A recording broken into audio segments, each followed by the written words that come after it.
નમસ્કાર દર્શક મિત્રો, કનેક્ટ ગુજરાતના સીજી એક્સપ્રેસ ન્યૂઝમાં હું આકાંક્ષા આપ સૌનું સ્વાગત કરું છું. નજર કરીએ દેશ, દુનિયા અને રાજ્યની તમામ ખબરો ઉપર. ઝઘડિયા દુષ્કર્મ પીડિતાનું 8 દિવસની સારવાર બાદ સોમવારે સાંજે મોત નીપજ્યું હતું. ગુજરાતની નિર્ભયાને કાર્ડિયાક અરેસ્ટ આવ્યો હતો. પરિણામે બાળકીએ દમ તોડી દીધો.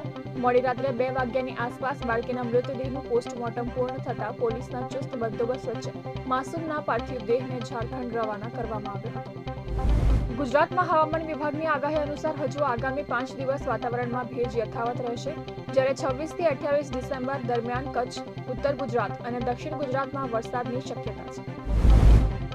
અમદાવાદના એસજી હાઈવે પર થલતેજ 4 રસ્તા પાસે આવેલી ટાઇટેનિયમ સ્ક્વેર નામની કોમર્શિયલ બિલ્ડિંગમાં પહેલી સવારે ભીષણ આગ લાગવાની ઘટના બની હતી. સી બ્લોકમાં આવેલા 9મા માળે આગ લાગવાની ઘટના બની હતી. ફાયર બ્રિગેડની ટીમને જાણ કરવામાં આવતા ફાયર બ્રિગેડના ઉચ્ચ અધિકારીઓ સહિત 28 જેટલી ફાયરની ગાડીઓ ઘટના સ્થળે પહોંચી હતી.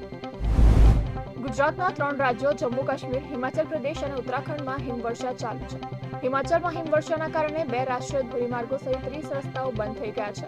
શિમલામાં સિઝનની બીજી હિમવર્ષા થઈ, જેને કારણે રસ્તાઓ પર 3 ઇંચ બરફ પડ્યો છે. દિલ્હી હાઈકોર્ટે સોમવારે પૂર્વ આઈએએસ પૂજા ખેડકરની આગોતરા જામીન અરજી ફગાવી દીધી છે.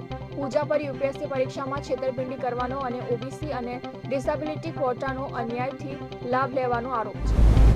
ઉત્તરાખંડના હિમાલયના વિસ્તારોમાં હિમવર્ષા અને વરસાદને કારણે તીવ્ર ઠંડી પડી રહી છે.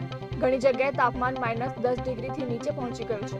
21મી ડિસેમ્બરની રાત શ્રીનગરમાં 50 વર્ષમાં સૌથી ઠંડી રાત હતી. અહીં તાપમાન -8 ડિગ્રી હતું.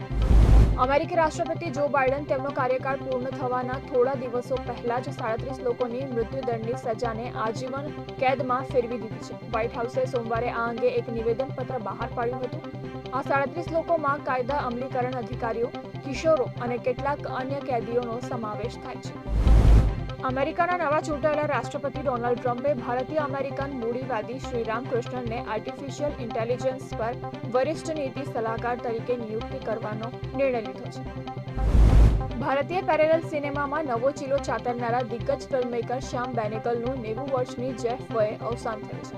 શ્યામબાબુ તરીકે ઓળખાતા આ ફિલ્મમેકર ઘણા લાંબા સમયથી કિડની અને ઉંમર સંબંધિત બીમારીઓથી પીડાતા હતા.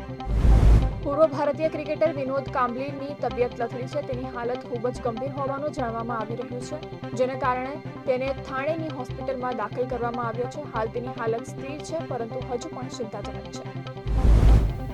તો આ હતા કનેક્ટ ગુજરાતના આજના સીજી એક્સપ્રેસ ન્યૂઝ. નવા સમાચારો અને વધુ અપડેટ માટે તમે જોડાયેલા રહો કનેક્ટ ગુજરાત સાથે. ત્યાં સુધી મને રજા આપશો. નમસ્કાર.